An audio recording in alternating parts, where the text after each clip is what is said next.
An event occurred that opened a new beginning in dentistry. Dr. Brånemark of Gothenburg University, Sweden, discovered a phenomenon called osseointegration while studying bones and blood vessels. Dr. Brånemark successfully performed a surgery placing 4 titanium implants, supporting dentures on the edentulous lower jaw of his patient, Mr. Larsen. The Swedish government officially approved Brånemark method, announcing that the procedure would be covered by the National Health Insurance. Finally, the titanium implantation procedure was recognized by the World of Dentistry in Toronto Congress in Canada, and began to be actively used from North America.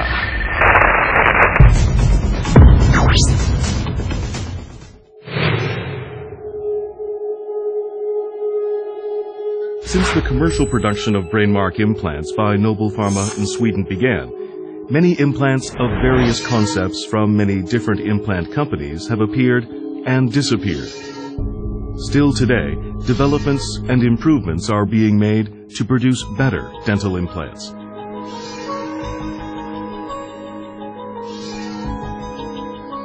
It was proven that the roughness of the titanium surface greatly affects osseointegration, spurring companies to innovate on surface treatment techniques, such as SLA anodizing,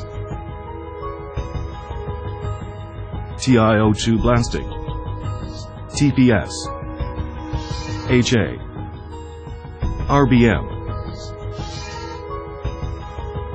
In addition, enormous advances in regeneration techniques and materials, diagnostic equipment, and surgical tools have been made.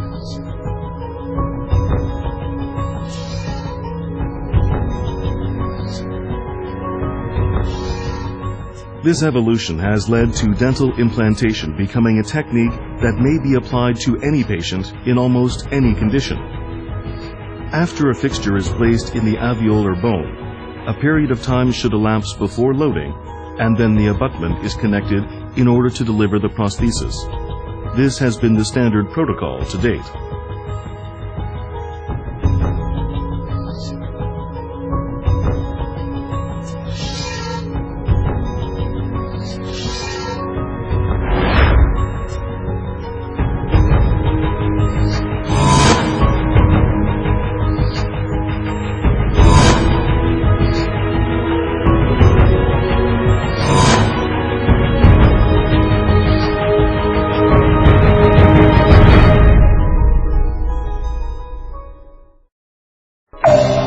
November 10th, 2012, new renaissance has begun. We call this evolution Eureka R2.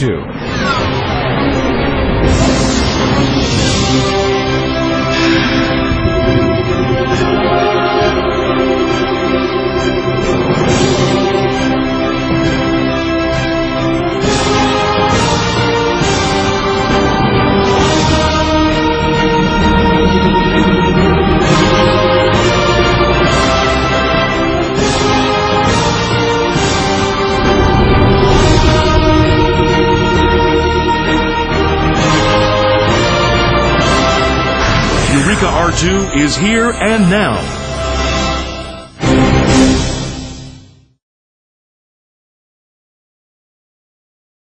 Coffee break. Some doctor asked me, what Eureka R2 means?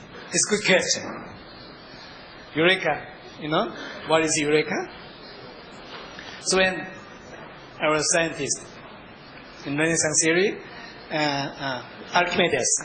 Archimedes found that the principle between volume and the weight of metals. He shouts, Eureka! Yes, I found it. That's the meaning. So, did you find something interesting in the booth during coffee break? Nothing? Nothing interesting? Yes, yes. Let's exercise. Eureka, follow me. Eureka! Eureka! Only this much? Again. Eureka! Eureka! Thank you very much. R2, R means revolutionary, and the Renaissance. 2 means a second stage. So the 50 years before today, we can say R1 year. From today, it will be R2. So we had a presentation about the G2 gate, R2 gate, and the one-day implant concepts. And in these sessions, we are going to cover how we can cover the insufficient ridges. One-day implant concept is really good, as you know, but it's only for sufficient ridges. If we have a deficient ridge, serious deficient ridge, as we cannot do one-day implant protocols. But we can do immediate one-day implant concepts to the immediate extraction socket, as you saw the videos. How about the insufficient ridges? In the future, what can we do for the patients who has a thin ridge and very pneumatized sinus? And as you know, we have really plenty of articles about bone materials and the regeneration techniques. That means we don't have any solid answers. So we're going to make new techniques in the regenerations based on top-down surgery and the 3D CAD/CAM technology and protein technologies. So we have these techniques, 3D CAD blood-bone technology already in our hand, but it's not good in quality. Bone regeneration is not very good so far. Many frontiers are reporting good cases, but it's too expensive and the performance is not very satisfied. So we need to wait until we have good protein technologies. So let me show some animations, what we are going to do. So when we have bone defects, patients with bone defects, we will make a treatment planning on R2 gate from crown. So we can see where the final restoration will be and where the implant will be placed. And then from this program, we can take the STL file for the shape of black bones.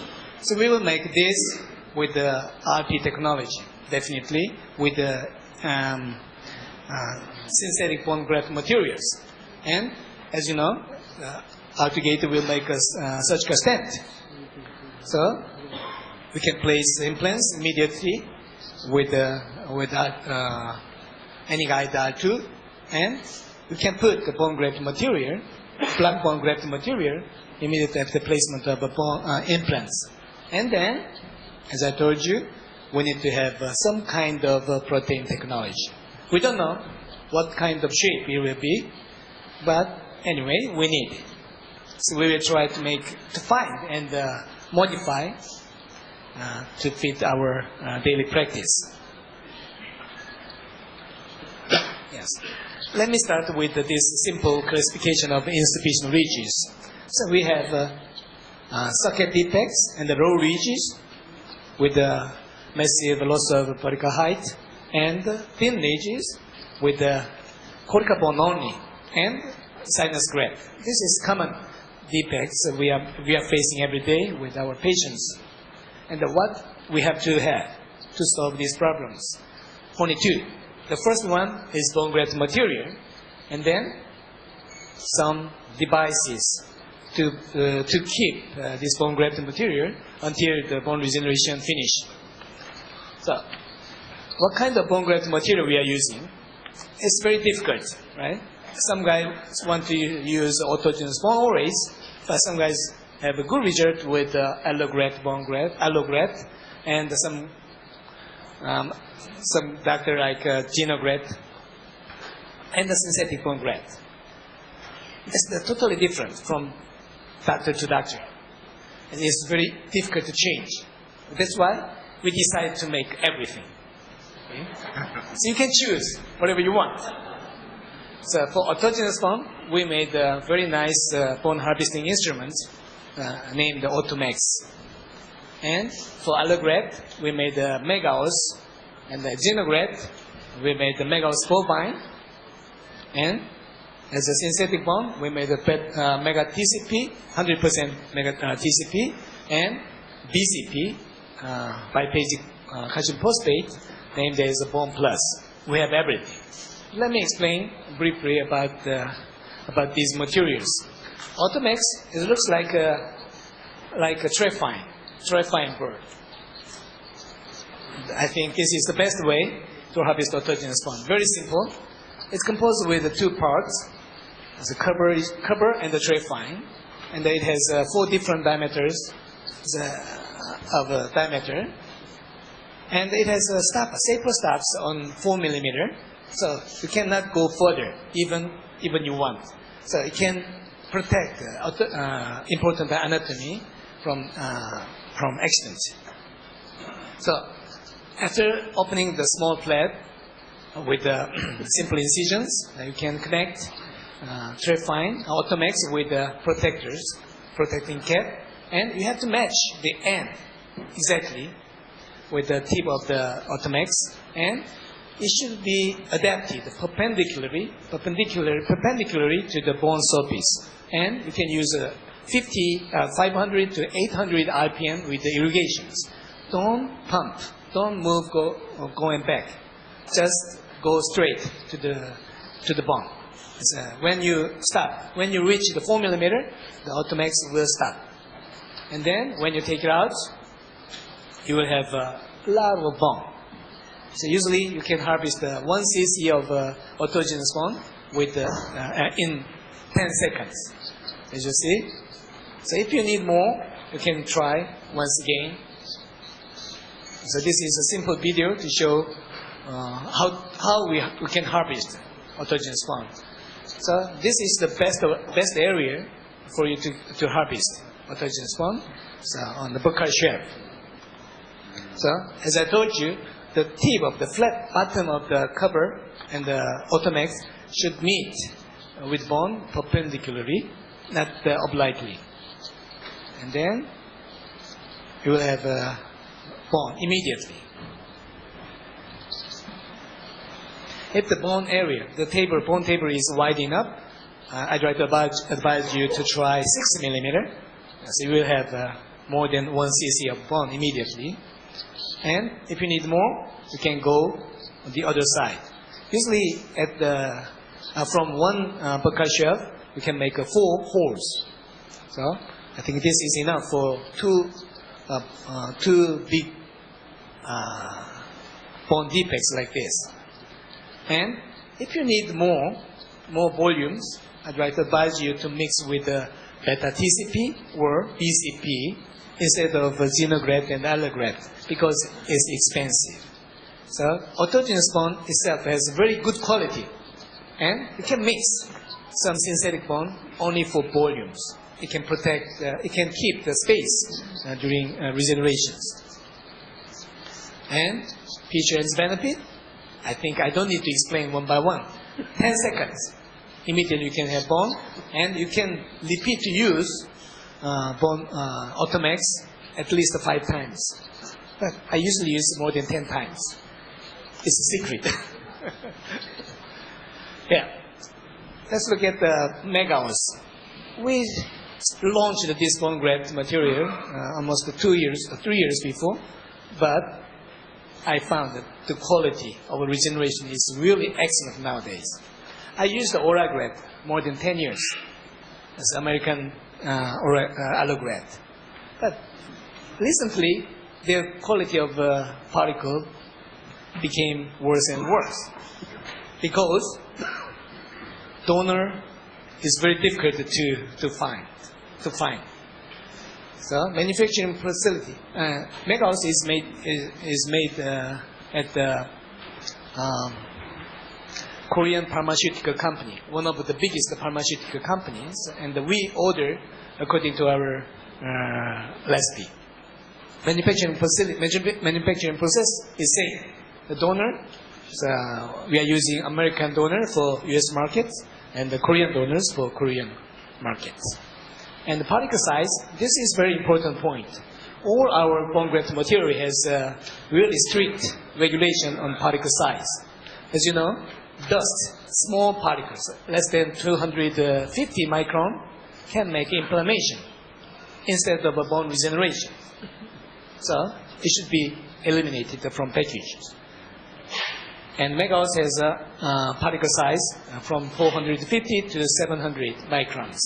So you can compare simply from packages. When you open the flap, you will see many small particles like dust. But on the right side, Megaos has no particle size, no dust, small particles. Same with other bone graft materials.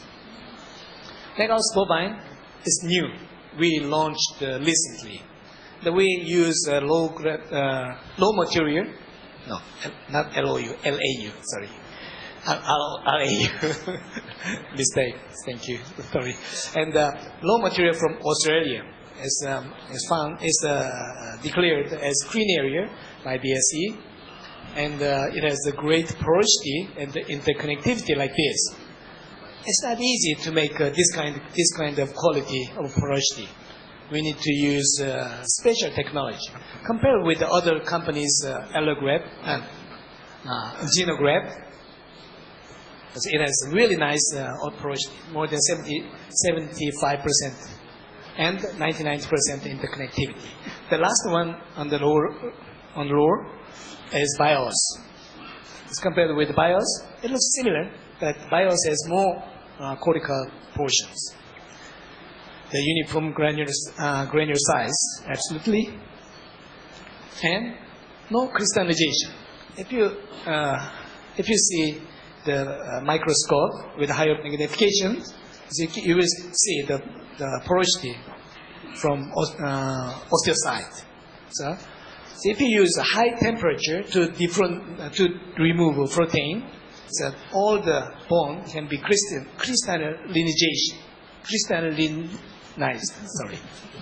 So compared with the N bone, that is NUOS from the United States, and the BIOS has a really nice figures. It's almost same with our Megaos bovine. So we use low temperature procedure to make Megaos bovine. Absolutely, it has a higher bone regeneration capacity, as you see on the animal experiments. Mega TCP is a synthetic bone with 100% beta TCP. Also, as you see, the porosity is very nice. So compared with the Syncera and the Celasor, Mega TCP has a really wonderful porosity. But as you know, synthetic bone has limitations for the osteoconductivity, so bone regeneration. So I'd like to advise you to mix with at least allograft or autogenous bone. Bone plus BCP, we made this a long time ago, and we had a really good clinical result with this. But it looks like Dunkin' Donuts, but it doesn't look like a natural bone. So many doctors they hesitate to use this bone graft material. But as you see on the biopsy, so all the pores, including macropores and micropores between particles, was filled with regenerated bone. It's very nice. I like this very much. The shape is different. Yeah, we have all of this. But you can choose whatever you want. And we need some devices to make bone regeneration easy. And the first that we made recently is iGen. It's for minor defects and the GBR techniques. So iGen means ideal regeneration. And we made the Toru and the BoneX 2 years before, especially for mandibular thin ridge. So I think the attendee of workshop yesterday, so you realized how we can work with Toru. So what's the difference between from other page machines? And the Mica and the Myla was sinus kits for crestal approach and lateral approach. Was invented by Dr. Samuel Lee And he proposed really good ideas to me. And finally, we made a new product. Sorry. New product named as a palatal denture stabilizer.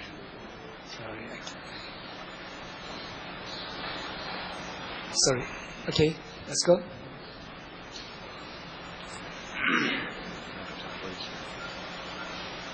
I pushed the wrong button. Mica Mylan and palatal denture stabilizer for temporary denture after augmentation surgery and to fix the loose denture of the upper arch. I proudly introduce Dr. Kim. He would give a presentation about the iGen membrane, titanium membrane. It's really new products with wonderful concepts. Please welcome him.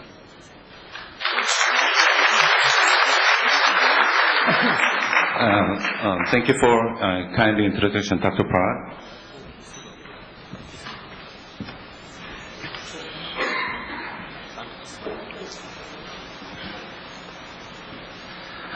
Ladies and gentlemen, and dear my colleagues, nice to meet you. I'm Sang-Eun Kim, and I'm honored and pleased to be here. How do you like this Jeju Island? Oh, okay. I hope that you have fantastic experiences during your stay. As Dr. Park mentioned, I'm going to present regarding specific membrane.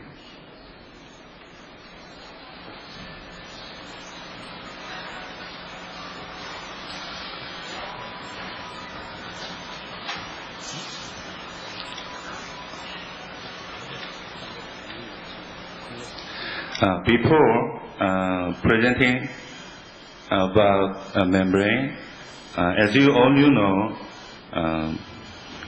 the capability to regenerate the bone is quite important in implant dentistry.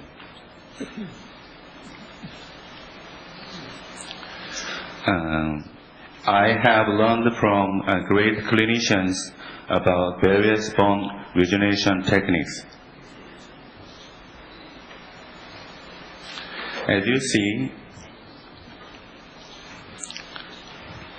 I tried ridge augmentations and applied various ridge augmentation techniques with various materials.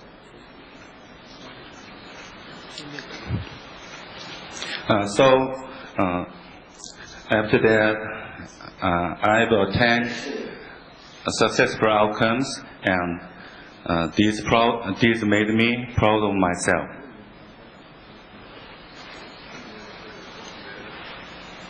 As you know, durable membrane is the most important factor in bone regeneration. What role is that? That is space maintaining. Because of this region, the characteristics of rigidity and duration are essential for membrane.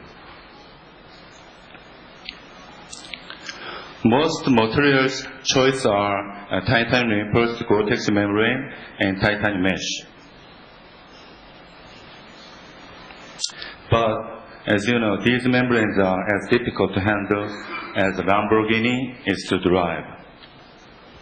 Also, these are hard to modify from banded to ideal shape and to remove the membrane during the second surgery. Moreover, it requires experienced techniques for both suturing and fixation screw. Sometimes we've been using the resorbable membrane instead of it.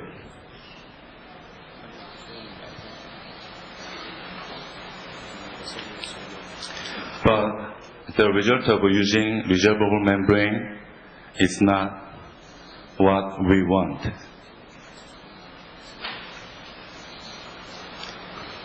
That is not predictable. So, we tried to imagine the characteristic of a membrane easy handling, including rigidity and good duration. What could it be?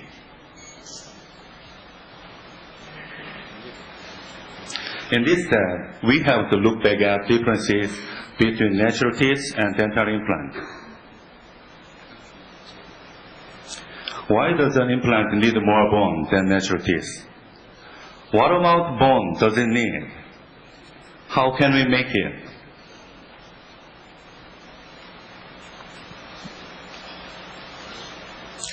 Let's take a quiz. What are the differences between natural teeth and dental implant? Yes. First, periodontal ligament and cementum. Second, collagen fiber, its direction and density. First of all, that is blood supply. As you know, implant has less blood supply than natural teeth. So, we have to correct circumstances of peri-implant tissue more than would be necessary for natural teeth. If so, we want to know what amount of bone, how we can make it. Here are 3 papers about these questions. Let's review them briefly.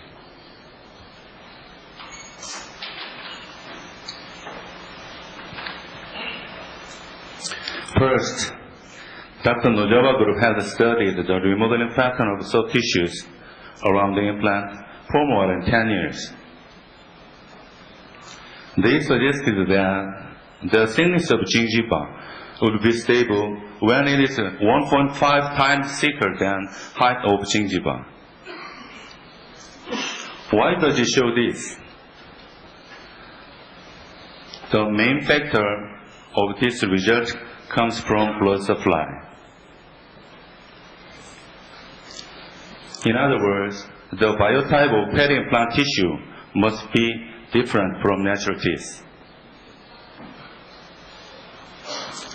Second, Dr. Spray tested 3,061 implants for comparing buccal bone width at the time of insertion and uncovering. The result was when buccal bone width of implant was more than 2 millimeters, the failure rate decreased rapidly. This means that we have to make at least 2 millimeters buccal bone around the implant for success. Finally, titanium reinforced Gore-Tex membrane cases by Dr. Grunder shows one of good example of what we want to know. He suggested that the buccal bone width of implant was more than 2 millimeters, preferably 4 millimeters. And considering the shrinkage of amount of regenerated bone, the form occluded buccal angle of it should be close to right angle.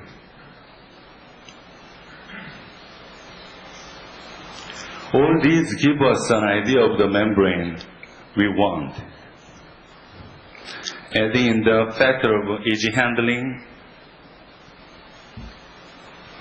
we should call it iGen.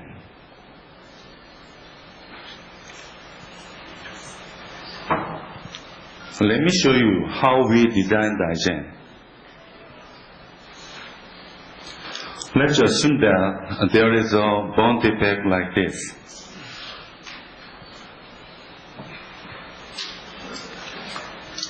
According to articles, we need to obtain at least 2 millimeters of buccal bone width for maintaining stable hard and soft tissue.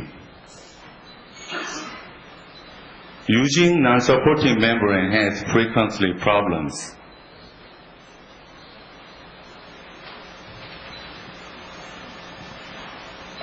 Because it doesn't have any ability of space maintaining.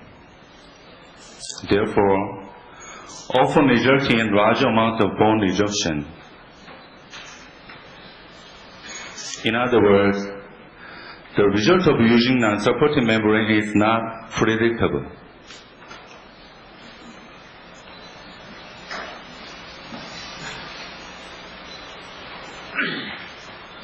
How about Dr. Grunder? Let's examine the way how he overcome the defect like this.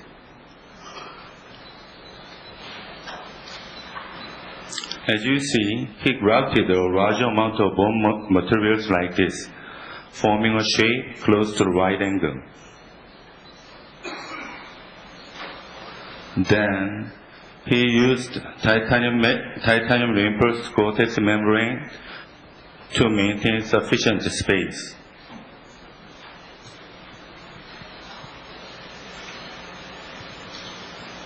The result was good, as you see. And there is a little bone resorption in the grafting site as natural due to titanium reinforced supporting structure. Compared to using non-supporting membrane, Dr. Grunder obtained enough bone, as he has in his article. However, depending on various defects, it is obviously difficult to control bone materials and modify titanium reinforced Gore-Tex membrane. Also, there is another factor to consider.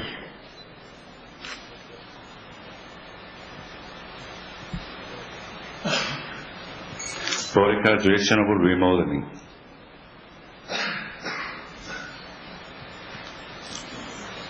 Then, what should it be for ideal regeneration? The green line is the ideal regeneration form which we want.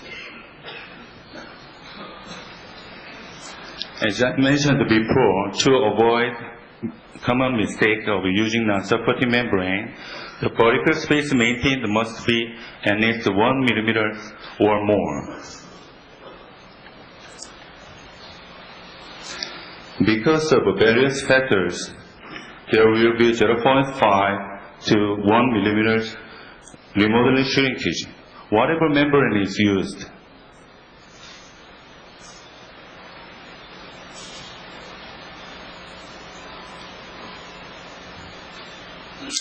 Considering this shrinkage, the horizontal extension needs to be more than 2 millimeters or more.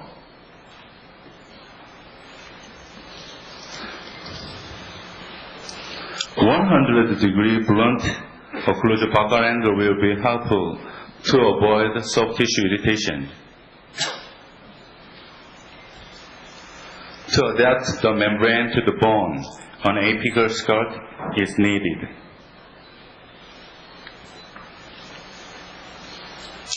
Depending on various defects, a lingual extension may be needed. To allow either one or two-stage surgical protocol, both curved screw and healing abutment are needed for ideal regeneration. These important factors are all found in ISEM. Finally, the shape of ISEM membrane was realized like this. Even though ISEM membrane was used, a little bone remodeling shrinkage can be still found.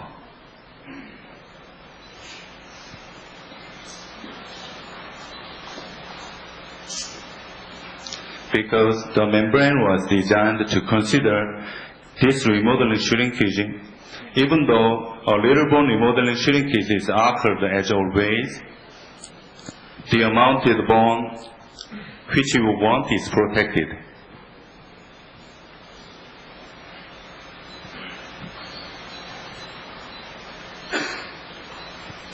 Other factors to consider were effective blood supply to the regenerating site and easy handling at the time of membrane removal.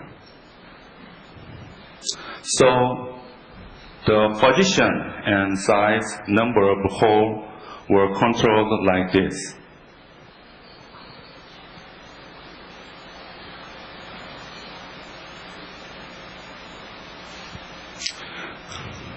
We can adapt this membrane to mandibular premolar site like this. Let me show you live surgery video.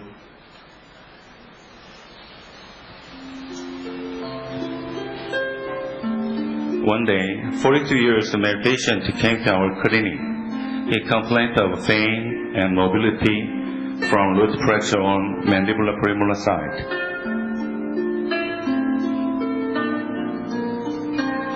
We planned the immediate placement, so did two vertical incision like this.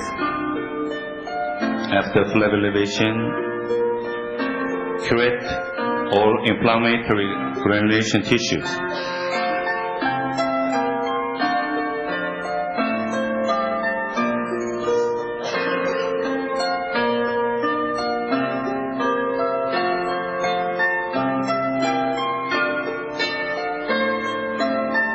After drilling, place the enriched implant 4 by 10 millimeters.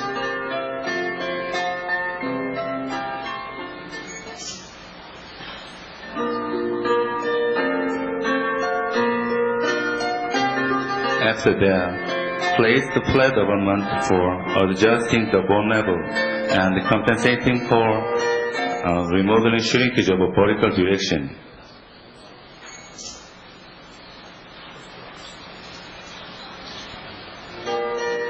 And we augmented allogeneic bone graft material named of Megaos.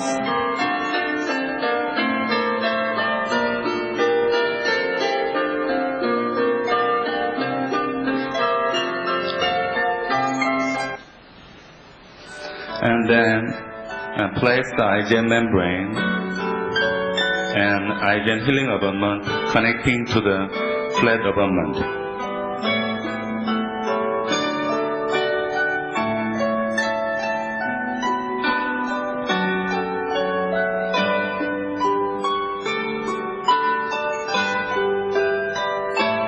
Because of this procedure, IgM membrane has no mobility during healing period.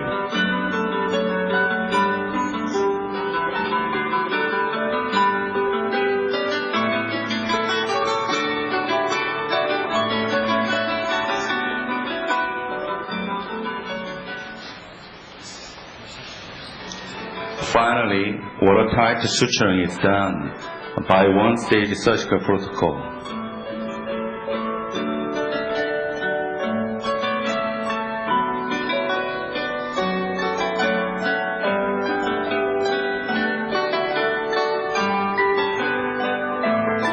After surgery, radiographic finding was good, as you see.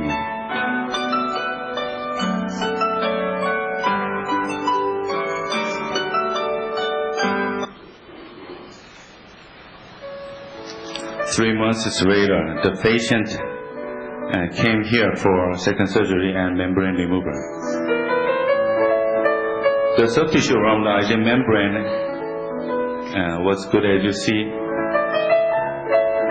As a matter of fact, IgM membrane doesn't need flap surgery for one-stage surgical protocol. In this case, we did flap surgery to identify the regenerated bone state by IgM membrane.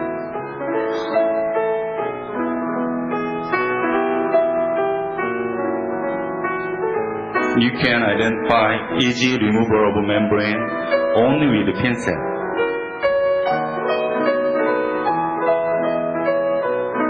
After connection of healing abutment, suture was done for prosthesis.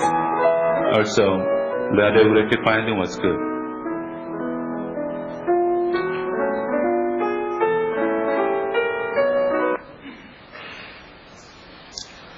As a result of our analysis, the shape of alveolar bone could be divided into three sections.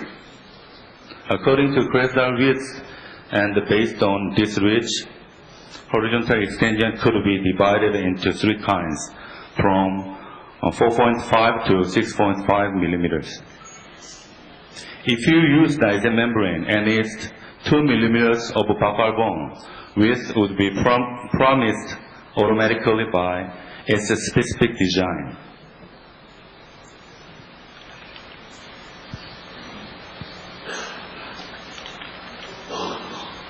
Furthermore, we recognize that we need two kinds of a vertical skirt. According to buccal defect, which we frequently face on during our daily practice. So there are differences between type A and type B, like this.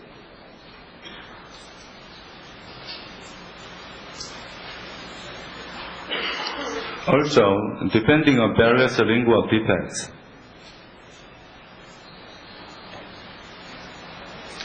there are the differences of type B and type C.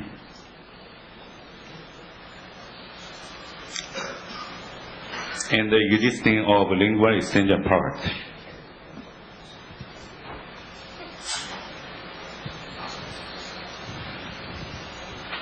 We considered that we could need the ridge formers most right positioned. You can see that. For a two-stage surgical protocol, when we face on severe deficient ridge, which seems to be able to place implants simultaneously.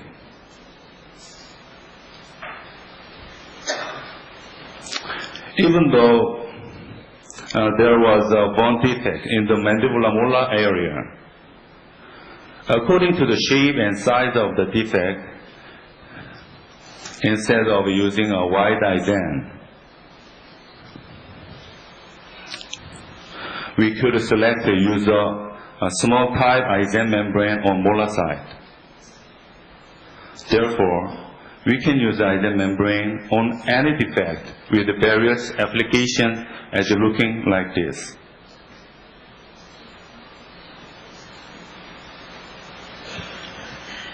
As you know, it will be very difficult to predict exact bone defect without flap elevation. Therefore,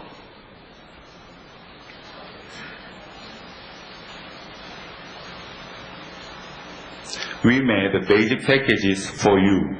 According to the frequency of bone defect in the clinical situation, to cover all clinical situation, the package must be included all the items, and you should order the items right after use.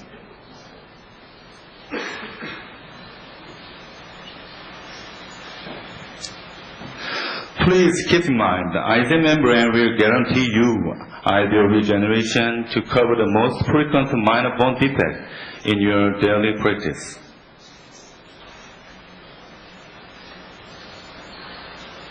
Until now, you've seen my presentation about specific membrane named ISM.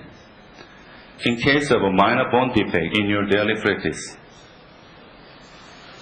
Next, Dr. Jun-Hong Park, another speaker of Park, introduce you all new effective and easy handling techniques with innovative devices and instruments in case of thin extension ridge. In Korea, we call him father of ridge splitting. Don't miss it. Thank you, dear. I made this unique implant, actually called NH implant, 2 years ago. So until now, I have placed NH implant like this. 3,000, more than 3,000 for 2 years. Do you think there is anybody who placed NH implants more than me? I think I'm the surgeon who placed the most NH implants over the world. So, I have placed NH implants in many cases. I found a very interesting fact. So you can find out this kind of niche in the mandibular posterior area. We often see in the clinic. how can you handle manage this kind of case? Yes, you know the answer. Most of dentists try to build up the bone on the buccal aspect using GBR or block bone graft. However, GBR or block bone grafts are not easy to perform even for expert. Whatever you do the surgery with a simultaneous approach or stage approach. Luckily, I have faced this kind of case very easily, very simply. How? I use the ridge split technique rather than GBR. Okay, let me ask you one question. Is there anybody who have experienced ridge split? Okay, you.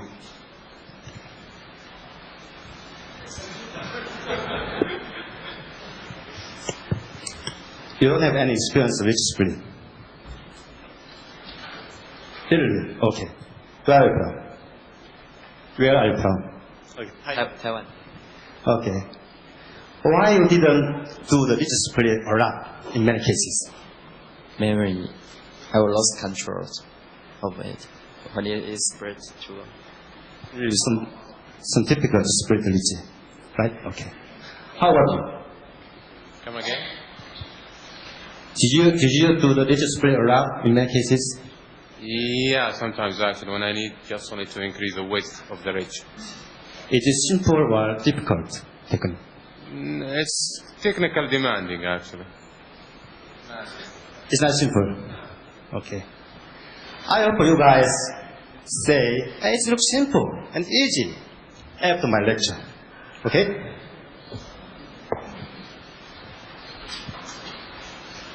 Basically, this technique first time introduced in 1992 by Dr. Shimion. So it's very old technique, 20 years ago. And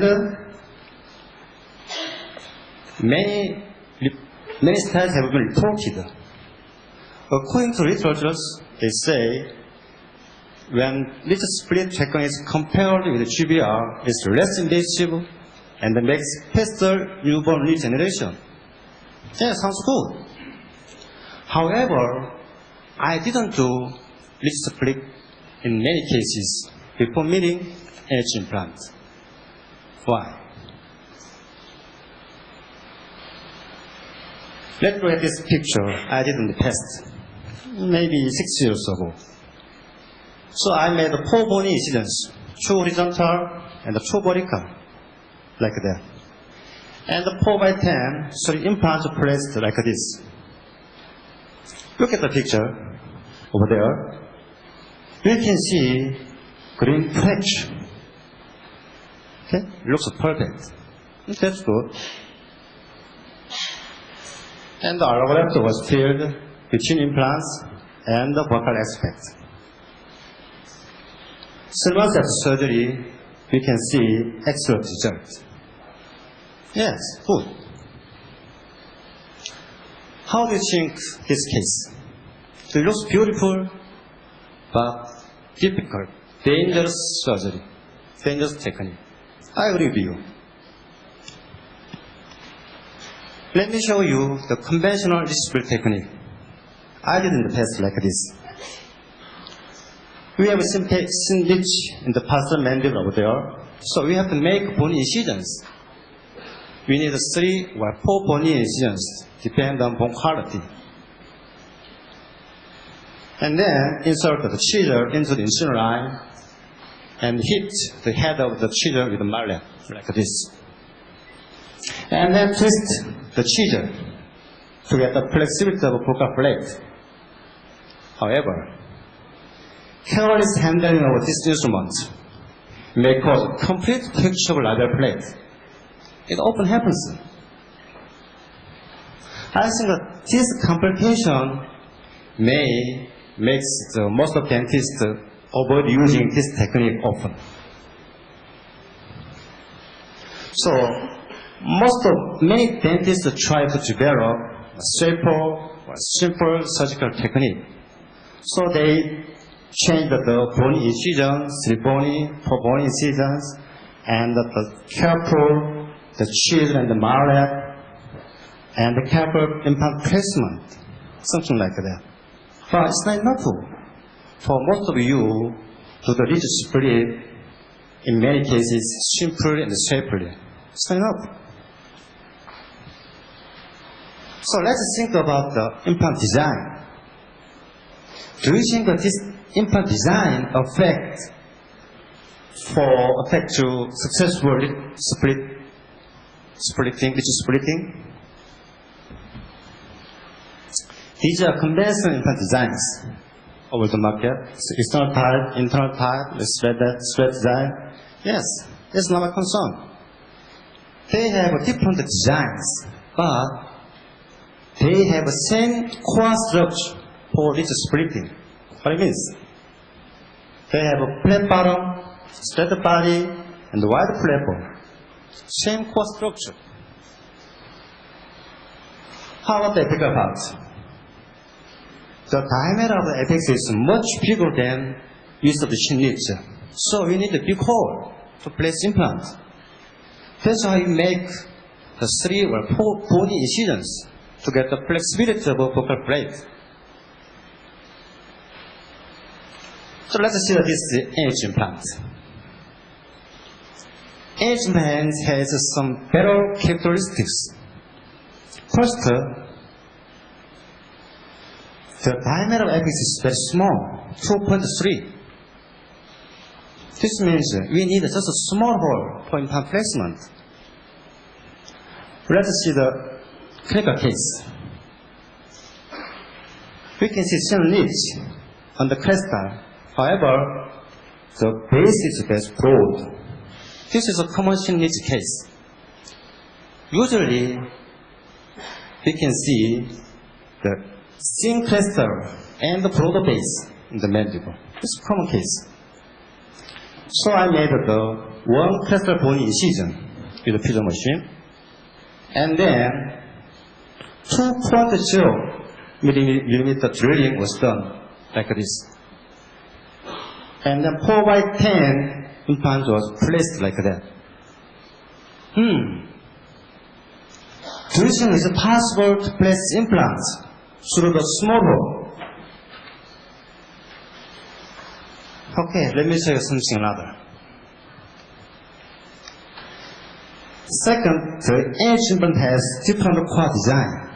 Tapered small core and deep neck thread. Let's think about the implant placement procedure.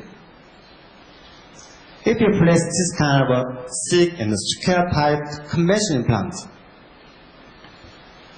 these implants expand a lot of focal bone, so risking fracture of focal plate as getting placed.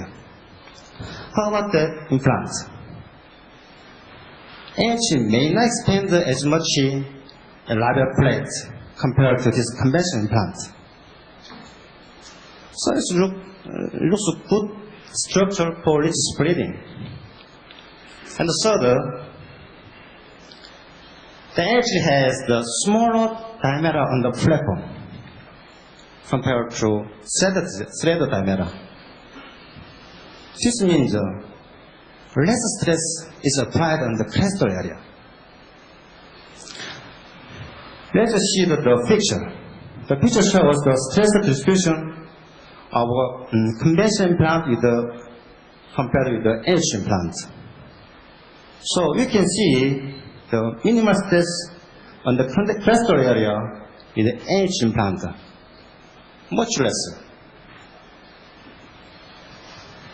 What does it mean? Let's compare 2 cases. First case is used with the conventional external tie. The other is used with the edge implant. All of the implant was 4x10. We just see the crestal part. Basically, conventional implants has a fixed diameter on the platform. So, the stress on the crestal area is much bigger than NH implant. This means we have a better chance for preserving and regenerating crestal bone with the NH implant. And here, we know that the volume on the crestal area is the most important factor for successful implant treatment. That's a critical point.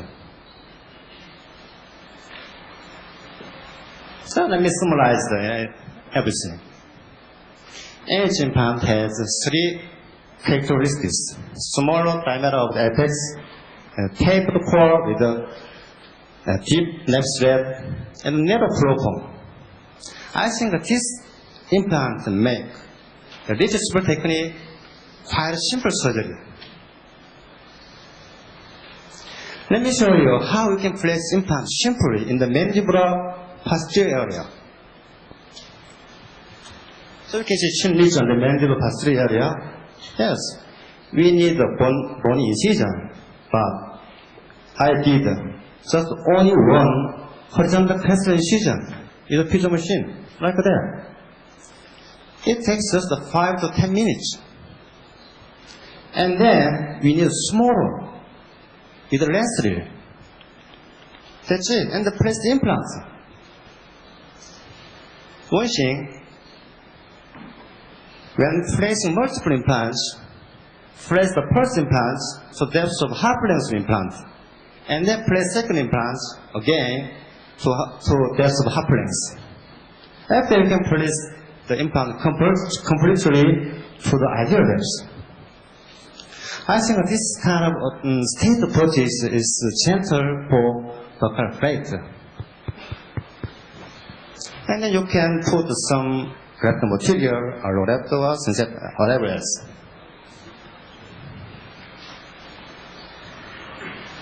And then you need 3 months for healing without good result like this. Yeah, it looks very simple. Let me ask the question again. So same that. How about you? Is it simple or difficult? I think it makes it simple. Yeah. Yes, you can make the only one crestal incision, the fusion machine, right? And then you can make a small hole with a lens drill. Yeah. And you can press implant. Yeah. Wait 3 months, you're gonna get good results. Another thing is, you rarely see this kind of extremely thin ridge. This is a common thin ridge, and the very extremely thin ridge. You rarely see. This is a clinical case. This patient is 65 years old woman, and she has hypertension and diabetes, and got cancer surgery 30 years ago. This means her general medical condition was not good.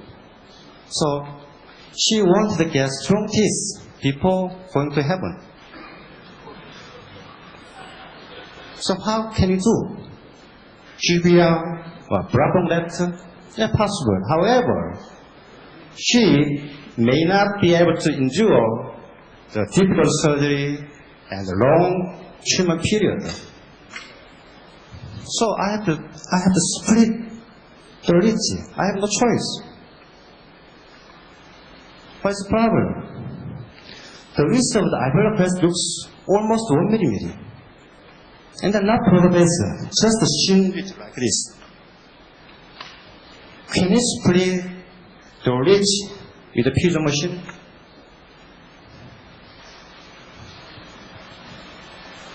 So you can find out a lot of piezo machine in the global market. I found it very interesting here. There are a lot of control buttons over there. Irrigation, power, density, something like that. However, most of dentists, you only use the maximum power, maximum irrigation for ridge splitting. So you don't need to control the buttons.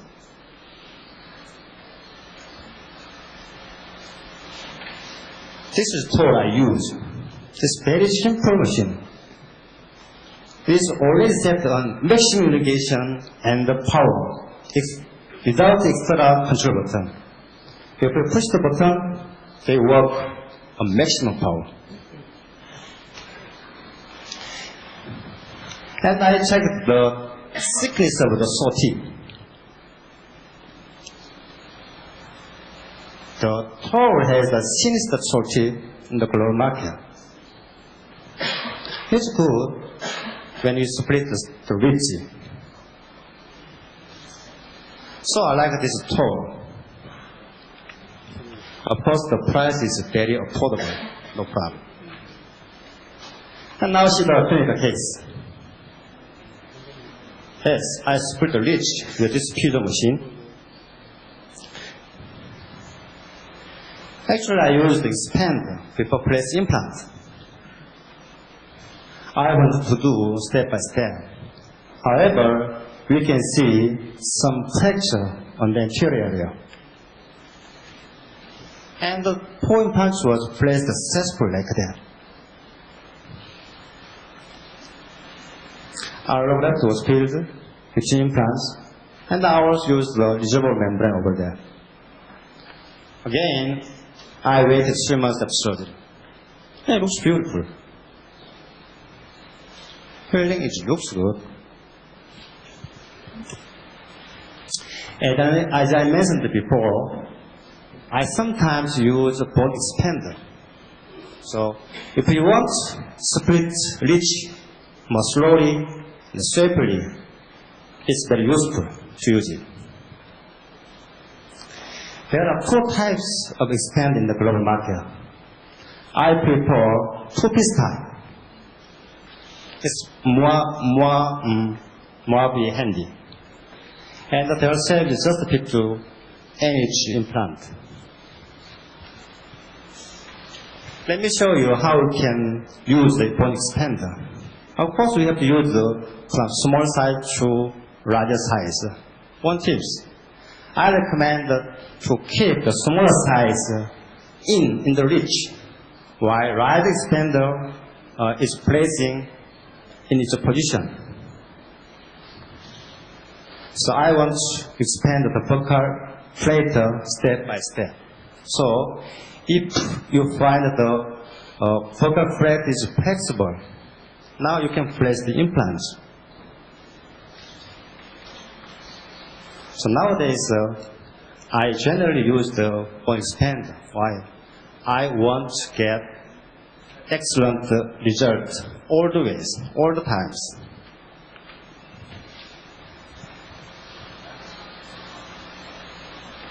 If you did like this, it's very simple. Now you can put some material or reservoir membrane. It's very simple. So we investigated the survival rates of ridge split in 20 cases, 2 years of loading. We used only ridge implants and the piezo machine and sometimes the bone expander. Yes, even in a small case, in the short-term period, but the result is very excellent.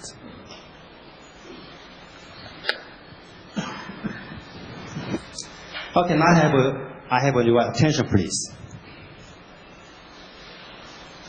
For patients who had skin leaks in the mandible posterior area, may visit your clinic someday next week. So what is your treatment plan? Do you know the GBR? Block left? I strongly recommend to do the ridge split as I do. If you do as I do, you can get easier, faster, and less invasive surgery, and get less complication, and get faster newborn regeneration with high predictability. I guarantee. I mentioned about the ridge split technique. Actually, we need implants, piezo machine, and the bone expander. Personally, I think the most important thing you need is to find the right implant design for ridge splitting. That is NH implant. Thank you very much. Thank you. Thank you, Dr. Ba. Very impressive. And with the presentation of Dr. Kim and Dr. Park, we can solve two different kind of bone defects, as you know. Small extraction socket and minor defects, focal defects. And we can solve a thin ridge with the piezo door and bone expander, as Dr. Park introduced. But we have only one left. It's a sinus bone graft. So let's talk about, let's have a presentation from the inventor of our sinus graft kits. It's Micah and Myla. And as I told you, he has a really brilliant ideas how to fix the temporary denture after reaugmentation and to fix the permanent loose dentures. So I proudly introduce Dr. Samuel Lee from Harvard University. Thank you.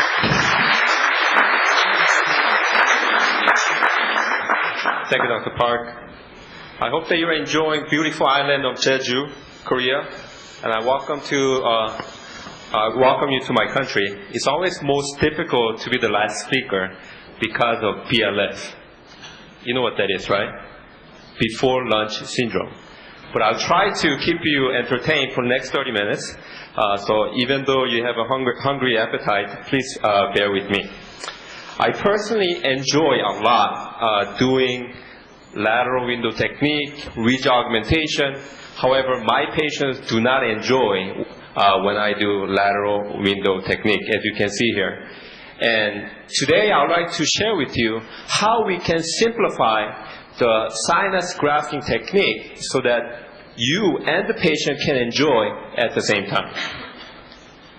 So, when you have sinus case like this, severely pneumatized, only 1 millimeter of initial bone height, which approach would you take in your practice? I personally think that most dentists would take lateral window approach, correct? But isn't there an easier way to approach this? And I came out with my classification of sinus, and in my opinion, because of 3D cone beam CT scan, the width of alveolar bone plays greater role than the height of alveolar bone. Especially in class 2 defect, it is very important to open window through the crest, such as in this case, rather than opening a lateral window in order to minimize morbidity to our patients.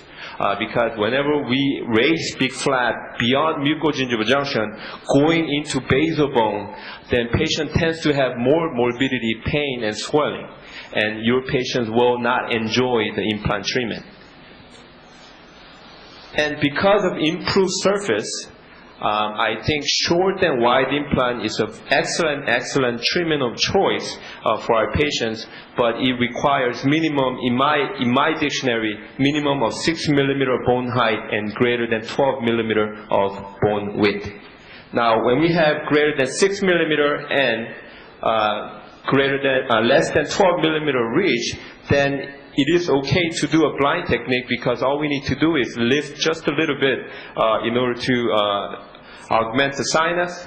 However, in class 4 morphology, only techniques that will work is actually lateral window technique because of severely pneumatized sinus and very thin ridge.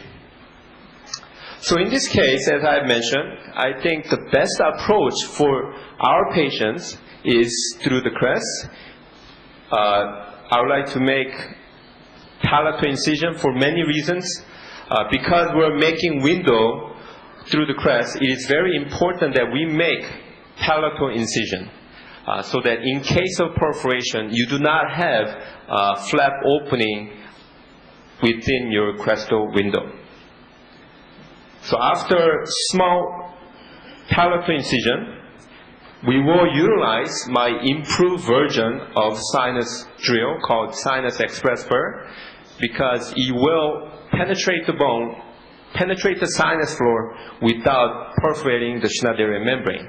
And by utilizing thinner and improved mushroom elevator, now you can initiate the membrane elevation, and with use of improved and thinner Cobra instrument, we're able to lift the sinus from the crestal window.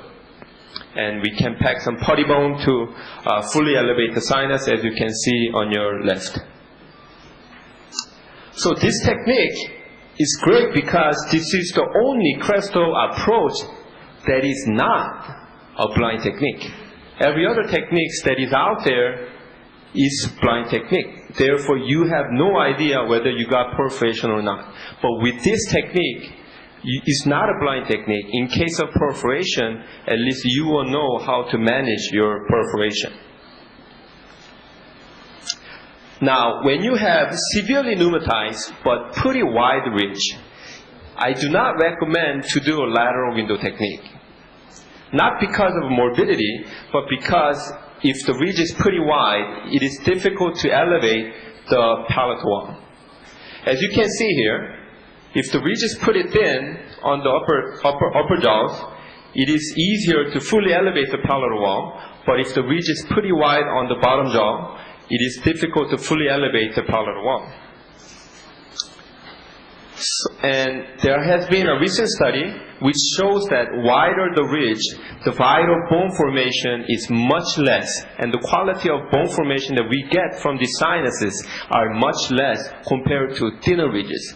And main reason for that is lack of ability to raise the palatal membrane. Because if you think about it, if the ridge is pretty wide, it will be very difficult to reach all the way to the palatal side. So second case I would like to share with you is a case that a surgeon did a sinus lift about 6 months ago, but unfortunately he did not lift all the way to the palatal side, and patient ended up with this type of bone augmentation. In this scenario, it is difficult to open lateral window now because the bone thickness is too thick. It will be very difficult to open lateral window. How about crestal window? Well, because of very unpredictable irregularities, it will be very difficult to do crestal approach as well. So how can we salvage this type of cases when patients present with 50% lateral augmentation done? So after brainstorming, I decided to do palatal approach. So I raised a flap on the palatal side, and I made a small window. Thanks to great Megagen's instrument, I was able to get access. If you imagine, palatal tissue is fairly thick, and it is very difficult to get nice access. But because we have very small, well-made instruments, I was able to lift from the palatal side, and we were able to augment the sinus from the palatal side, and we were able to put the implant at the same time. Now, I would like to talk about class 3 and class 2 morphology. And before, really my sinus kit was aimed to be used with rescue implant, wide diameter implant. But now the trend is to preserve the bone and going with much stronger connections such as any-ridge implant. And in order to adapt to a new implant system, I had to come out with a smaller diameter Sinus Express burr, and I am very proud to announce that we have from 2.9 all the way to 5.9 millimeter for the crestal approach. Now, using this burr, I named it Sinus Express because really it cuts the bone fairly fast, and you can deliver the bone into the sinus very, very quickly. That's why I named this Sinus Express burr.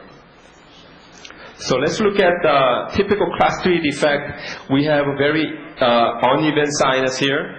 So we will set the stopper 1 millimeter longer than the radiographic sinus. So if the radiographic sinus floor was 5 millimeter, all you need to do is set it at 6 millimeter. If the radiographic floor was 7 millimeter, all you need to do is set it at 8 millimeter. So really, sinus lift technique has been very simplified, and all you need to do is really grind at 1000 RPM with a lot of irrigation until you feel drop into the sinus, just like right now. You feel drop into the sinus, and that's an indication that you penetrate the sinus floor, and you shouldn't really rotate when you're inside the sinus. However, we rotated within the sinus for a few seconds. Despite the fact that we were rotating at 1000 RPM within the sinus, you can appreciate that the membrane was still intact. And why is this possible? Is this magic? No, this is because of simple physics. Pressure equals force divided by area. By increasing the surface area of the burr, we were able to minimize the pressure to the membrane. It's a very predictable way to do a sinus lift. Anything you put into the sinus, because it is a well-contained defect, it will take. So in this case, I just put whatever I had in my practice, which happens to be Alloplast, and we place 3 implants very, very quickly. So from beginning to the end, 3 implants plus the sinus lift took less than 15 minutes. And this is not good if you finish too quick, because patients do not want to pay. Let's talk about lateral window technique. So how can we make the lateral window technique less invasive? And only way that I can make it less invasive is to make it so easy that anybody can open a lateral window in less than 3 seconds. I really mean less than 3 seconds. So personally, as I mentioned earlier, I enjoy doing lateral window technique because personally I think it is very exciting surgery. You can see the membrane moving up and down, and it is really exciting, and I enjoy a lot. But once again, patients do not enjoy. So using a beer bottle opener technique, you can simply just open the lateral window, and anybody can open in less than 3 seconds. If you know how to open a beer bottle, you will know how to open a lateral window.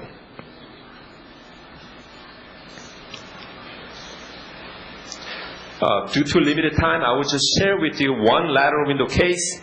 This patient presented in my clinic. I typically do not do a lot of lateral window because I can do most of the techniques with my sinus express burr. But in this case, patient presented with the tooth inside the sinus. As you can see here, patient had a tooth inside the sinus, and only way to remove this tooth is to open lateral window. So I chose to do a lateral window technique using the Trefine that I have illustrated to you. And my goal here is to remove the tooth and without making perforation in the membrane, so that I can augment and place implant at the same time.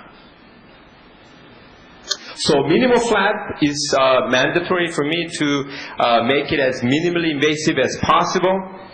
Because my trefines are fairly small, minimal flat elevation is acceptable. After making a trefine indentation, and because this trefine has a stopper, it is fairly difficult to cut all the way to the bone. And in fact, the role of this trefine is just to make a mark on the bone so that it weakens the bone. So that when you put the beer bottle opener, you can pop open the sinus wall. It's just like a Coca-Cola can. Coca-Cola can is pre-grooved. So when you push it in, what happens? You push in that metal part. So same idea. After we apply the trefine, we will use the window opener as I have illustrated, and this is the quickest and simplest way to open lateral window in less than 3 seconds. So you have to be careful to avoid cutting the intraosseous anastomosis of PSA artery. And after elevation, we found the tooth. We removed the tooth, and we elevated all the way to the palatal side to maximize the blood supply to your bone graft. And I have used Megagen's Bone Plus because it's fairly well-contained defect. 100% Alloplast will be acceptable in this case. If it was a ridge augmentation case, I would recommend 50% autogenous plus Alloplast. the bone that we took out from the original location, simply I put it back to exactly the same location. So you don't have to put membrane over the window, and you can appreciate the membrane mimics the tooth morphology. And patient came back 1 year later, and she received the implant crown. Last case I would like to share with you in terms of sinus would be another class 2 case, because I enjoy doing class 2.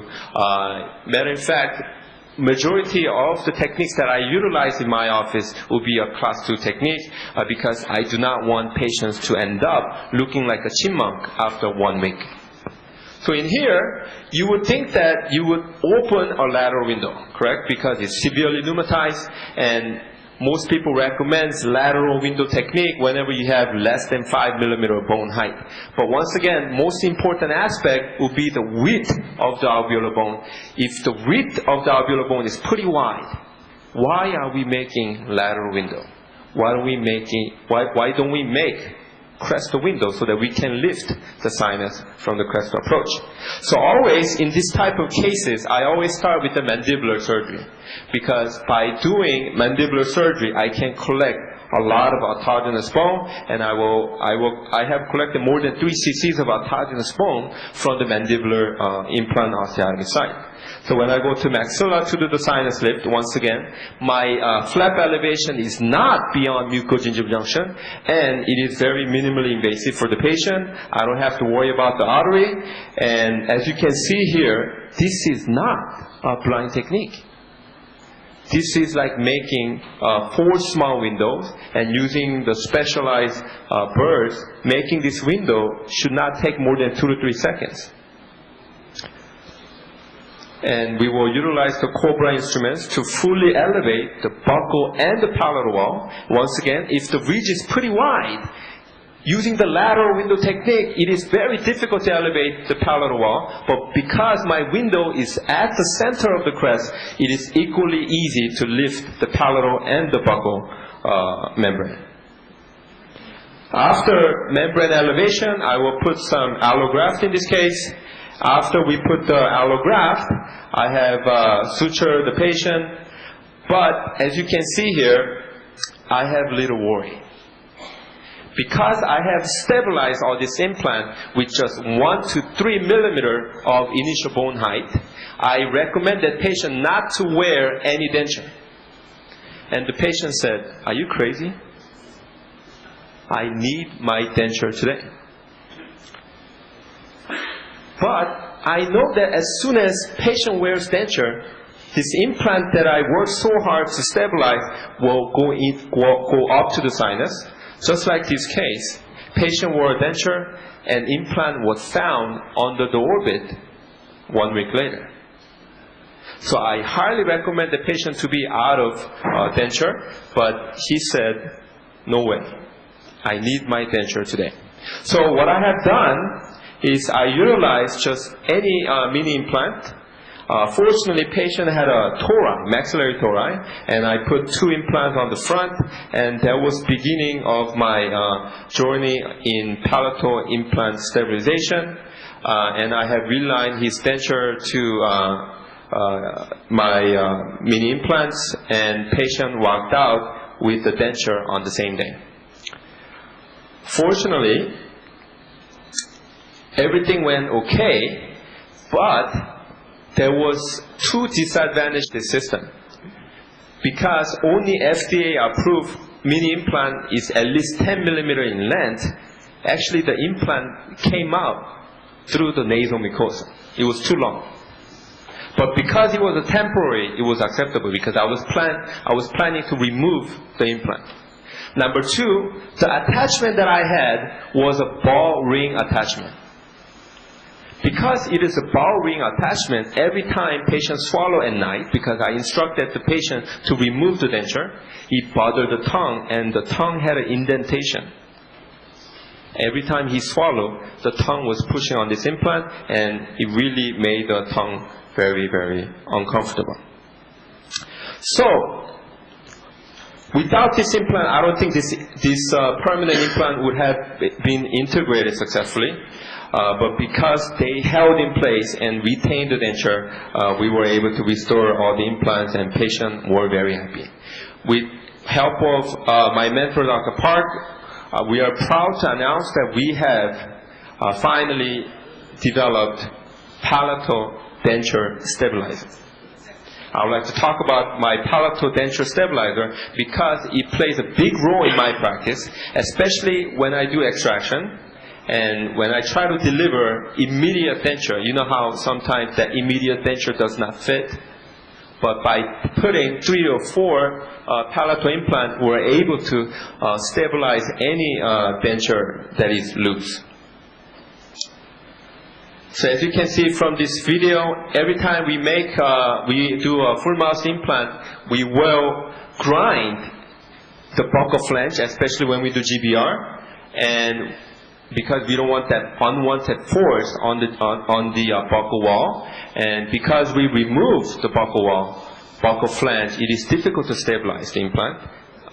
It's difficult to stabilize the denture, and by using this palatal stabilizer, we're able to always obtain excellent initial stability.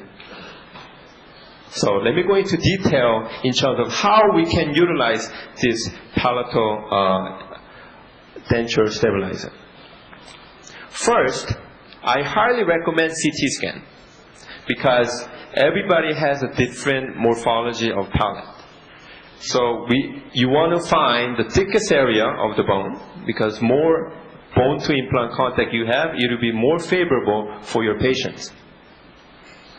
According to this study published in Orthodontic Journal, the squares that are in white color, they found the most amount of bone, greater than 6 millimeters of bone height. So I recommend you to go into pre-maxillary region in order to engage maximum amount of bone. However, in this article, they do mention that there is great variability, inter-patient variability, and they also recommend individual CT scan in order to apply this concept. But if you do not have a CT scan available, I recommend you to go between the canine and the first bicuspid region. So let me talk about surgical procedure. Obviously, we do want to take a CT scan to find the maximum amount of bone volume to be able to stabilize this implant. So this is my CT scan here on your left. And after we take a CT scan, you want to place this implant where you have the maximum amount of bone volume. But before I actually talk about surgical technique, the characteristic of this implant is very critical, and I would like to go into detail in terms of the characteristic of this implant. Just like any ridge, initial stability is a must. So we have made taper design with knife thread so that we can maximize initial stability and also increase bone to implant contact. In fact, this typical size that I use is 3 millimeters in diameter, 5 millimeters in length. The surface area of this 3 by 5 millimeter implant is exactly the same as a regular implant diameter of 4 millimeters and 7 millimeters in length. So in terms of surface area, even though it's a small implant, because of knife thread design, it maximizes the surface area. Number two, because it is very pointy, 90% of the time, you do not require any drilling. All you need to do is just simply screw in, and surgical technique is very simple. We know that palate is completely keratinized tissue, therefore no incision is required. All you need to do is drill it in. Very, very simple surgical technique. However, the gum height varies greatly from individual to individual. It varies anywhere from 2 millimeters all the way to 12 millimeters. So you need to find the right location. In my experience, if patient presents with very high bulk, it is very difficult to put lots of implants because thickness of tissue is very, very great. If patient has a very high vault, I recommend just 2 implants. Because it's very, very difficult to put a lot of implants. But if patient has a very low vault, number one, retention is not very good on the existing denture, and you have more than enough available palate in order to place 4 implants. So I recommend 4 palates, 4 palatal implants if you have a very low vault. And in order to overcome this problem, we have developed many different height of gingival gum height. And as I have mentioned, the attachment is very critical because the tongue will be very discomfortable if the attachment is very sharp. So what we have developed is very low profile yet very highly retentive head design of the implant. So typically you want to place about 2 to 4 implants on the palate in order to stabilize. And I like to avoid the midline because on the midline there is a lot of connective tissue. So once again, you want to utilize T-ruler in order to guide you in the surgery so that you know where the maximum amount of bone volume exists. And we typically put this T-bar over the incisive foramen to guide us over the midline so that you know where maximum amount of bone volume exists. Once again, this is the average amount of bone volume found in 20 Korean population. So if you're Caucasian, there will be a little bit more variation. This is also another very critical article that I want to mention. Not only is the bone volume very critical, bone density is also very critical, right? If you have a high density bone, you will achieve excellent initial stability, and a lot of orthodontists did a lot of research in this area, and in this article you can see that more anterior we come, there's higher density of the cortical bone, versus more posterior you go, there's less density. But if you do not get excellent initial stability on the posterior, do not worry. Just simply take it out, put the rescue implant, which is 3.5 millimeter in diameter, or simply choose another location to put additional implant.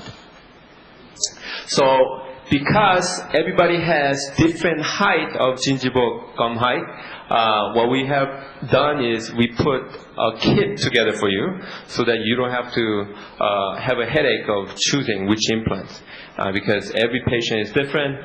We have put about 20 implants together, 3.0 millimeter on the top and 3.5 millimeter on the bottom, and it also comes in different retentive caps. Personally, I like to use black color because it is the most less retentive, and if you put the implant exactly parallel, you will probably use yellow color because when the implants are pretty parallel, you will not have as much retention compared to if you have 2 unparalleled implants, you will have more retention. So in those cases, you will need to use least retentive cap, which is black. So looking at the CT scan, please find the thickest area of the bone, and we like to use the T-ruler to guide us where to put this palatal implants. And I will use periodontal probes to measure the gum thickness so that my assistant can select the implant size according to the gum thickness. And if you don't have a CT scan, please use this article to find the thickest area of the bone. I personally do not drill, but if you have a patient who has a maxillary tori or very dense bone, I recommend you to drill it. As you can see on your right, it could be very easily self-driven without any drilling. And once again, do not put the implant on exactly midline because those are the area that has the connective tissue, and you will have a delayed failure if you put it on the midline. So a little bit off angle is recommended. I usually use existing denture the patient has, and we will reline chair side in order to make this more retentive for the patients. So very simple procedure. Let me summarize. I know you guys are very hungry, so let me summarize my key points. Number one, find the thickest bone volume through a CT scan, and if possible, try to do bicortical fixation. Number two, choose appropriate gingival thickness so the implant does not stick out too much. If the implant is sticking out too much, then it will be impossible to remove the denture once you reline chairside because of undercut. Undercut will prevent the reline material to give. So please submerge the implant completely under the gingiva, and if the implant is submerged too deep, 2 weeks later you will not find the implant. So please choose the appropriate gum height. Number three, denture should be fairly accurate. It should not be very mobile, because these implants are very small, and this implant only helps in retention, not to support the whole maxilla, but just for the retention. So I call this implant assisted denture. It's not implant supported. So accurate impression and accurate denture is very important so that you don't overload these small mini implants. These are only to increase the retention value, and it's not to support, and it's not to bear the occlusal force. And if you do not have a lot of good stability, consider using 3.5 millimeter implant as a rescue implant, and always try to put the implant far apart as possible in order to get the tripod effect. Now, our palatal stabilizer has many benefits. Once again, it's a knife-threaded design to resist the lateral force and increase the bone-to-implant contact. It has a very low profile so that the patient has an excellent comfort, and it is a self-tapping, which means surgery is super, super easy. All you need to do is just screw in. And if you have a lot of resistance, I recommend going counterclockwise and clockwise, counterclockwise, clockwise in order to self-engage. If you have a lot of resistance, especially in male patient with very dense bone, I recommend taking out the implant and pre-drilling with 1.4 millimeter twist drill, which is in the kit for the 3.0 implant, and 2.0 drill for the 3.5 millimeter implant. So if you want happy patients, I think minimally invasive approach is the way to do. And this is the patient that we relined. She had a very loose denture. Yeah, she said even her boyfriend will be very happy, but I did not charge for the boyfriend. I hope to see you next year in Thailand. And I would like to also invite you to Harvard University. We have 4 days of evidence-based dentistry seminar plus a cadaver workshop in April. So we do this every year, and this is our third annual meeting. It's a great seminar. So I would like to invite you to my university. And I hope that you enjoy rest of the time in Jeju Island. Thank you very much. Thank you very much. You're always excellent. Thank you. As Dr. Lee mentioned, and we are going to have 10th annual symposium, Omega annual symposium in Bangkok next year. So I hope to see all of you in Bangkok. And let me have a panel discussion. Oh no, I'm very disappointed. Nobody shouted Eureka after his presentation. See? Something special? Yes, let's give him Eureka. Thank you. So I have all the speakers this morning in front on the stage. And yes, we are about 20 minutes behind the schedule. So yes, let me have short questions. Who has questions? Yes, please. Who has microphone? I will give you this.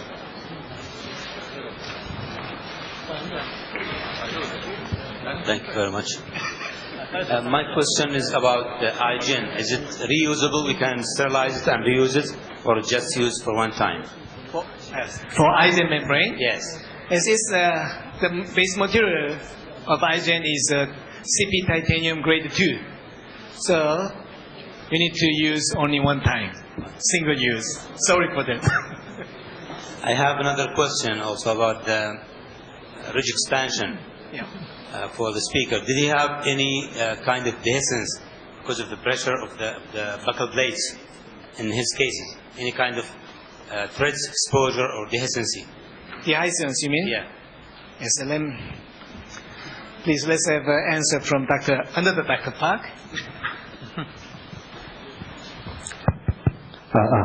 Yes, I have experience.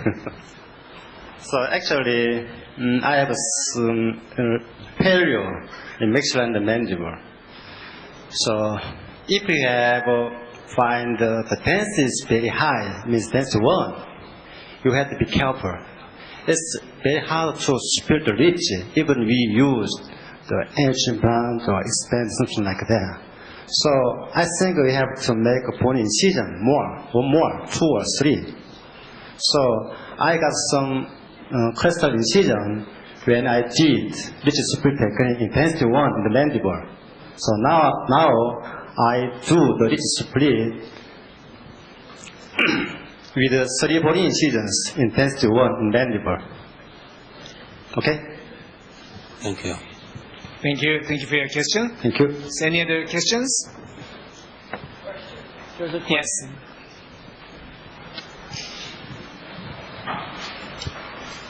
About the palatal expander.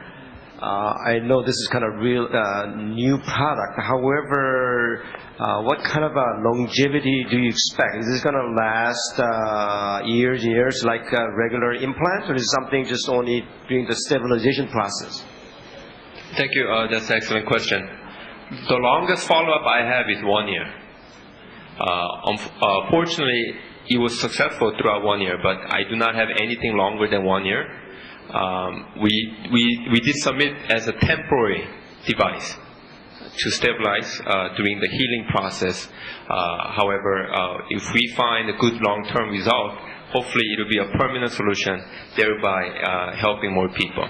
So there are people in the clinics that require some long-term treatment basis when, especially they don't have the ridge, nothing could help. In that situation, possibly this would be a good long-term solution. But I'm just wondering if you anticipate this will be a long-lasting. So far, so good. Now, suppose if you happen to penetrate beyond the bone, what happens? Is that going to cause an infection or irritation to the tissue, or is it okay? Nothing happens. Nothing happens because, as we know, nasal mucosa is fairly thick and is very forgiving. And people have like a nose appears, and this small implant is not going to make a big difference. Okay, thank you. Thank you very much for questions. And yes, we don't have a long-term prognosis of a palatal denture stabilize yet. That's why, that's why we tried to make the price of denture stabilize as low as possible. If you have loosened the palatal stabilizer, take it out, place new one immediately. Okay, you can exchange very easily. The price will be very affordable, I believe. Any questions? I have a question here. Question? Where are you? I cannot see. Oh, yeah, I can. Yeah. Okay. This is Thomas Han. I really enjoyed the session this morning. It's just unbelievable how when you put all the clinicians with a lot of experience together and come up with solutions that all of us know that who've been doing implants for a while, a lot of the difficulties is solved by these kind of instrumentation, and thank you very much. I really enjoyed it a lot. I have a question for Dr. Sam Lee. He said when you put that implant stabilizer, the denture stabilizer in, the swelling on the labial side, so I imagine you reline the denture first and stabilize it, and then you take away the labial flanges and so forth. Is that how we should do it? Yes, Dr. Han. Typically, these implants are done when we do GBR, like lateral augmentation or sinus lift with a very low bone height. In those cases, we completely remove the buccal flange. Okay. That's great. And if you don't mind, I got one more question to Dr. Kim Sung-eun. I really enjoyed that lecture as well. And the question, and I really, I think that the flap design you used to put the membrane in iGen is very good for aesthetics as well. But my question is, when you are removing this membrane, you said you don't have to make a flap. Is that right? That's my first question. And second question is, do you have any thoughts on making that usable with immediate provisionalization on the implant as well? Dr. Kim? Can I answer for him? Sure. I think we made a mistake when we said we don't need to raise a flap. If you notice the shape of the membrane, it has tiny holes on the occlusal at perhaps 3 millimeters, and then afterwards it's completely, there's no holes on the titanium. The reason that we design such way is that we make a very small flap, about 3 to 4 millimeter, and beyond that, since there is no penetration, there's no holes, it'll be very easy to remove without opening a flap beyond mucogingival junction. And is there any thought to making this kind of adaptable to the immediate provisionalization as well? Yes, we are designing. Actually, the space maintainer was made. Space was made with plate abutments, not specialized for iGen.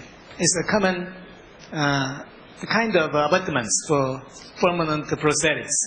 So you can, if you can, after removal or even with the iGen, you can connect the temporary cylinders on the top of the plate abutments to make a temporary prosthetics, if you want.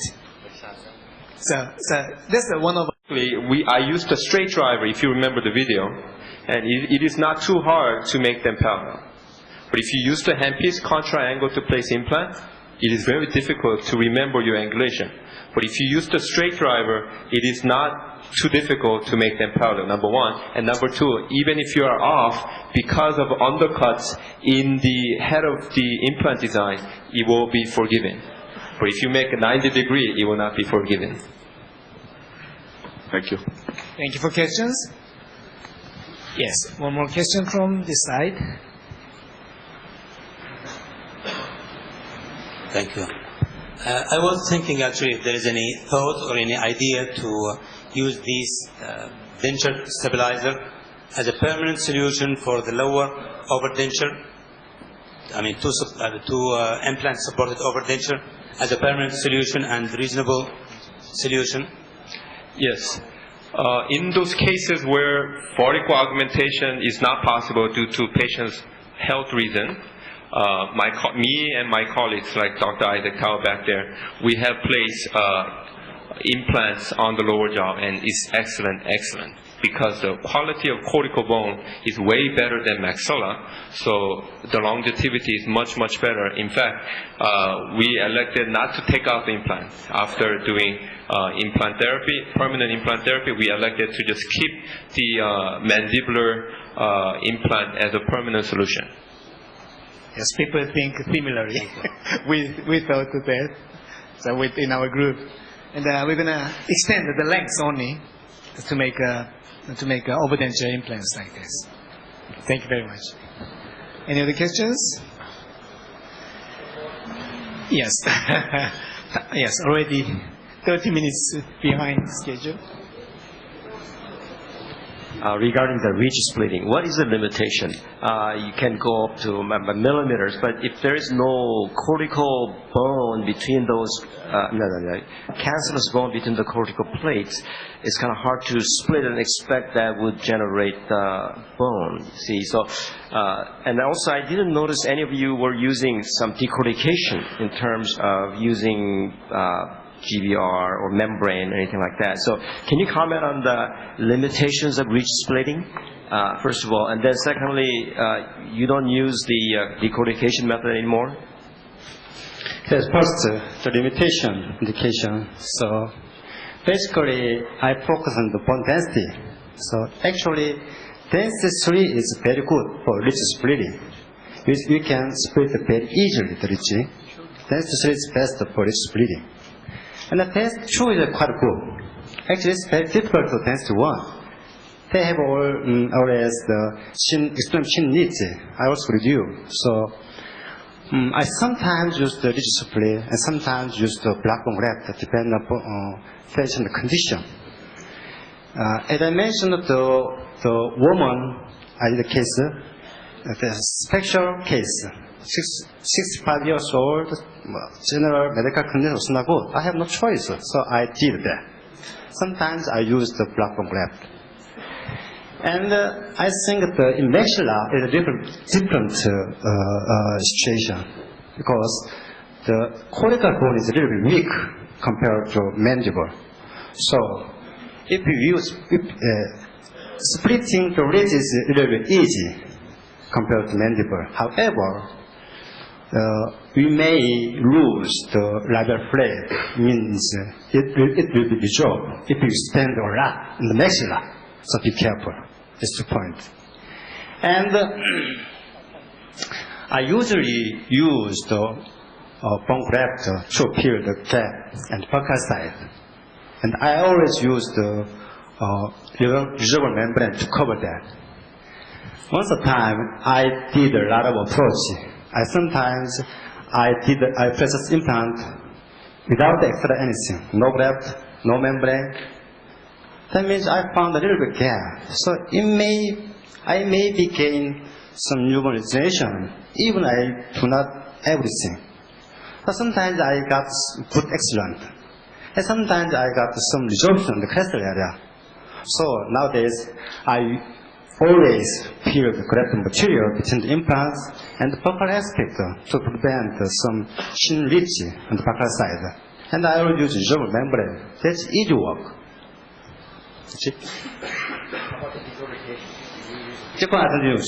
I don't think it's not efficient, necessary. I don't think so. Ridge split itself can be a decortication, so no need to worry about that. Thank you.